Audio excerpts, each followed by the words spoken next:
It was hot afternoon in Mbano. The first time I met Jude. The air smelled of ripe banana and dust. I was carrying a calabash of palm wine to my uncle's house when I heard a deep, gentle voice behind me. Careful, or you will spill that sweet wine, he said with a smile. I turned and saw him, tall, dark skinned, with eyes that seemed to hold a secret. His smile was kind, but there was something strange. It was the way his shadow moved, like it had a life of its own. We became friends. Jude was soft spoken and he always helped people in the village. The elders respected him and the children ran to greet him because but there were whispered, quiet words spoken only at night. Some said Jude's father had died in a strange way. Others said his family had been cursed along before he was born. I did not believe such things. I told myself people were just jealous of him. One evening, he came to our family compound. My younger brother Peter was repairing his fishing nets when Jude entered, carrying a basket of roasted yam. Zina, I want you to be my wife, Jude said, without fear or hesitation. My heart jumped.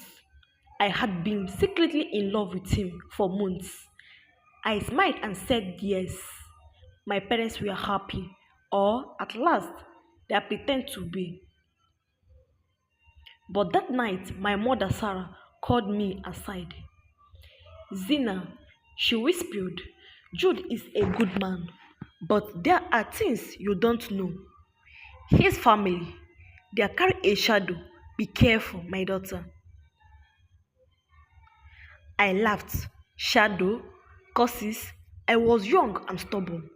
I told her love was stronger than any curse. Our wedding day was beautiful drums beat from morning till night. Women danced in colorful wrappers and men clapped in. Jude looked into my eyes as if I was the only woman in the world. But as the sun began to set, I noticed something strange. A tall, old man in a red cloth stood far away under a big odara tree. His eyes never left Jude. His face was full of anger. When I asked Jude who he was, he said he did not know, but his hands trembled as he hid mine. That night, as we entered our new home, the wind outside grew strong. The oil lamps and the shadow in the room seemed to grow longer and darker. It's just the wind, Jude said, forcing a smile. I believed him until the first scream came. It was midnight when I heard it, a deep cry that seemed to come from the ground itself. I woke up and looked at Jude. He was not on the bed.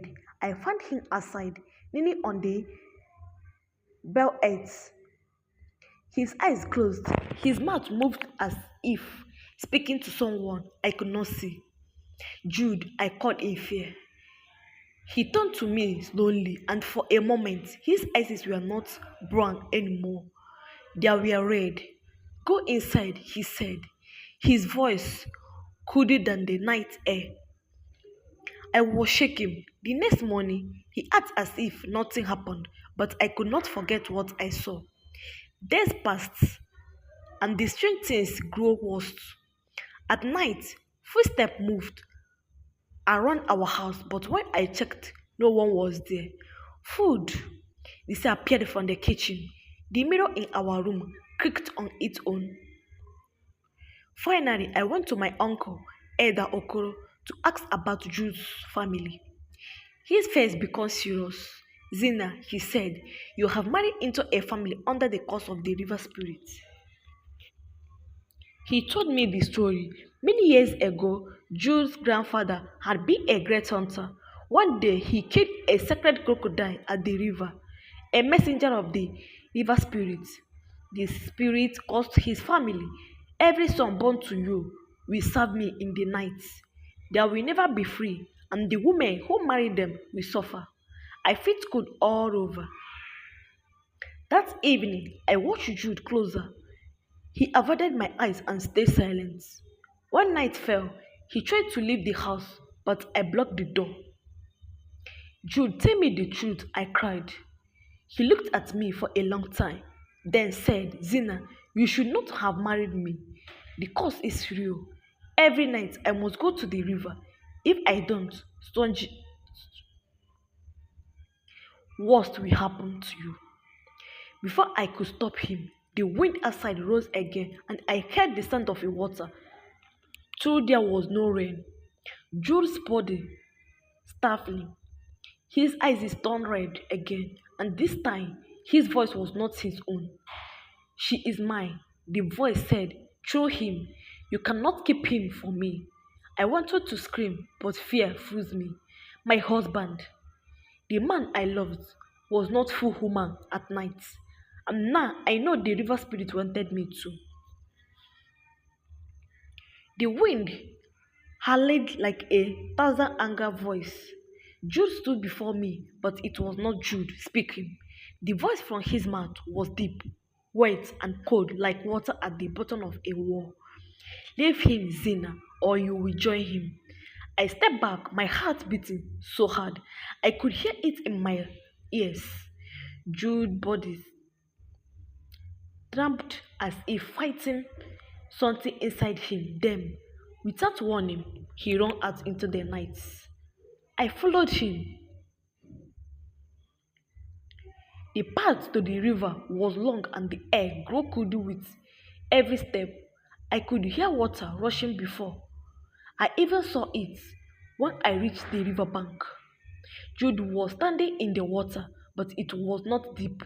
The river had risen unnaturally, surrounded him like a wall around him. Dark shapes moved under the water. A woman's finger rose from the river.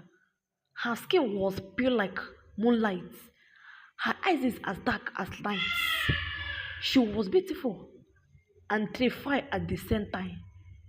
Jude, she said softly, you belong to me. Why do you belong? And why do you bring this mortal woman into our bond? My mouth went dry. This was the river spirit. I wanted to pull Jude out, but my legs felt weak. The spirit turned to me. Her smile could. Zina, you are brave to follow him here, but bravery will not save you.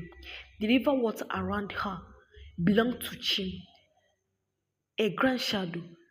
The shape of a crocodile moved beneath the surface.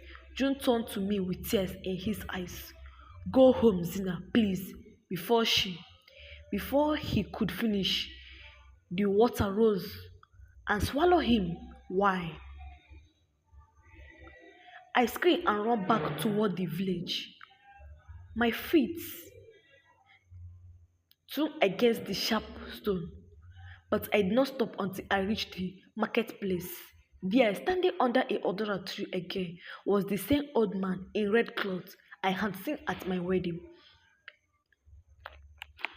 You went to the river, he said, his voice low. Foolish girl, I begged him to help me.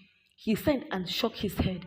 The curse could not be broken easily, but if you truly want to free your husband, you must go to the shrine of Ezenwine, the queen of the hills.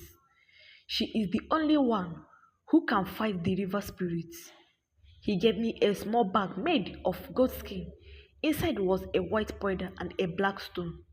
When the time comes, throw this into the river, but be warned, child.